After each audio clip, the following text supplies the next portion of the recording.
अब देख रहे हैं लेटेस्ट कानपुर न्यूज। पहले तंत्र मंत्र का झांसा दिया, फिर बेटे की गर्दन पर चाकू रखकर महिला से गैंगरेप जैसी वारदात को अंजाम दिया। कोर्ट के आदेश पर अपराधियों पर एफआईआर दर्ज हुई। कानपुर में हैरान करने वाला मामला प्रकाश में आया है। एक महिला ने तंत्र मंत्र और गैंगरेप का आरोप लगाया है। पीड़िता का आरोप है कि आरोपियों ने बेटे की गर्दन पर चाकू रखकर गैंगरेप किया गया। महिला ने गैंगरेप की शिकायत थाने और चौकी में की, लेकिन उसकी कहीं सुनवाई नहीं हुई। जब पुलिस ने पीड़िता की फरियाद नहीं सुनी, उसने कोर्ट की शरण ली। कोर्ट के आदेश पर गैंगरेप की एफआईआर दर्ज की गई है। चकेरी थाना क्षेत्र में रहने वाला युवक बिजली का काम करता है। परिवार में पत्नी और 13 वर्षीय बेटे के साथ रहता है। पीड़िता का पति काम के सिलसिले में अधिकतर समय बाहर रहता था। महिला की बीते 2 साल से बीमार रहती थी।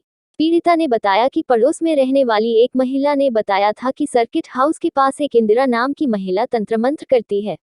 इंदिरा तंत्र मंत्र कर परिवार में आने वाली बाधाओं को दूर कर देती है। पीड़िता तंत्र मंत्र के लिए इंदिरा के पास जाती थी। बच्चे की गर्दन पर चाकू रखकर गैंगरेप। पीड़िता ने बताया कि मैं इंदिरा के पास तंत्र मंत्र के लिए जाने लगी। वहां मेरी मुलाकात इंदिरा के दामाद गोपाल भारद्वाज और रवि सोनकर से हुई थी। इंदिरा मुझसे तरह तरह के टोना टोटका करने को कहती थी। बीते 16 मई 2021 को गोपाल भारद्वाज और रवि सोनकर देर रात मेरे घर आए थे। तंत्र मंत्र का तरीका बताने लगे और इस बीच मेरे साथ अश्लील हरकतें करने लगे। उस वक्त मेरे पति घर पर नहीं थे। गोपाल भारद्वाज ने कहा कि इंदिरा ने तुम्हारे लिए ताबीज भेजे हैं। इसी दौरान मौके का फायदा उठाते हुए रवि सोनकर ने मेरे बेटे की गर्दन पर चाकू रख दिया और गोपाल ने जबरन रेप किया। इसके बाद गोपाल भारद्वाज ने बेटे की गर्दन पर चाकू लगा दिया और रवि सोनकर ने रेप किया। कोर्ट के आदेश पर केस दर्ज। मैंने विरोध किया तो बेटे को जान से मारने की धमकी देने लगे। मैंने घटना की सूचना पति को दी और इसके बाद थाने और चौकी गई। कई दिनों तक मैं थाने के चक्कर लगाती रही, लेकिन मेरी सुनवाई नहीं हुई। आरोपी पति को झूठे मुकदमे में फंसाने की धमकी देने लगे। परिवार पर दबाव बनाने लगे। पीड़िता की जब कहीं सुनवाई नहीं हुई तो उसने कोर्ट की शरण ली। कोर्ट के आदेश पर पुलिस ने आरोपियों के खिलाफ एफआईआर दर्ज की है।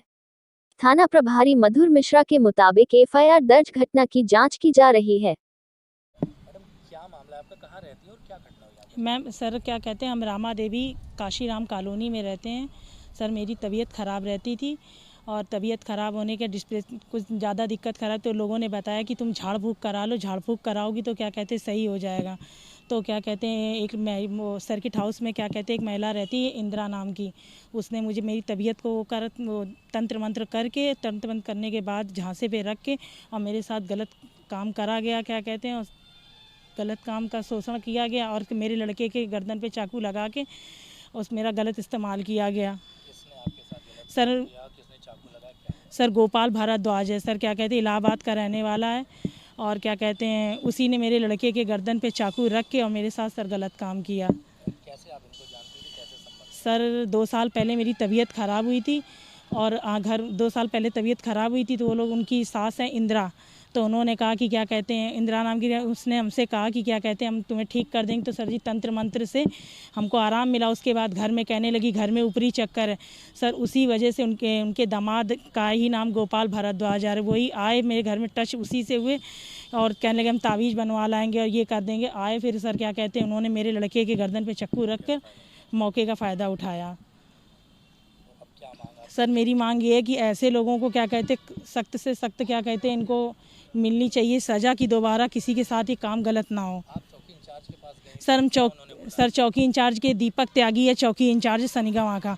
सर उन्होंने कहा कि क्या कहते हैं ये बात यहीं की यहीं दबा दो, क्या कहते हैं और उनको इतना पैसा, जय बार चौकी पहले दीपक त्यागी से पहले चौकी इंचार्ज आए तो सर जी उसको इतना लोग वहाँ से पैसा रुपए ले दे के वहीं पे मामला रफा दफा करा देते थे। अब की बार फिर आया दीपक त्यागी, सर इन लोग ने उनको भी खरीद लिया और सर जी मेरी कहीं सुनवाई नहीं होती थी। उसके बाद क्या कहते तब मैंने, जब मेरी सुनवाई कहीं नहीं हुई तब सर जी मैंने कोर्ट का दरवाज़ा खटखटाया। अब आपका मुकदमा दर्ज हो चुका हाँ सर जी मेरा मुकदमा दर्ज हो चुका है। सर मांग हम यही करते हैं कि सर जी इनको सज़ा मिली और सर जी इनकी नौकरी ज़रूर जानी चाहिए। और इन्होंने सर जी दूसरों से फ़ोन करके कहलाती थी कि मैं मानव अधिकारी से बात कर रहा हूँ। सर जी हमको इतना इन लोग ने परेशान कर दिया था कि सर जी मैंने वहाँ से कॉलोनी तक हमें खाली करनी पड़ी। कहीं आए दिन इतने गलत फ़ोन करवाती थी, इतना परेशान कर दिया था, इस वजह से मैंने जगह छोड़ी। सब्सक्राइब करें हमारे लेटेस्ट कानपुर न्यूज़ चैनल को और बेल आइकन दबाना ना भूलें।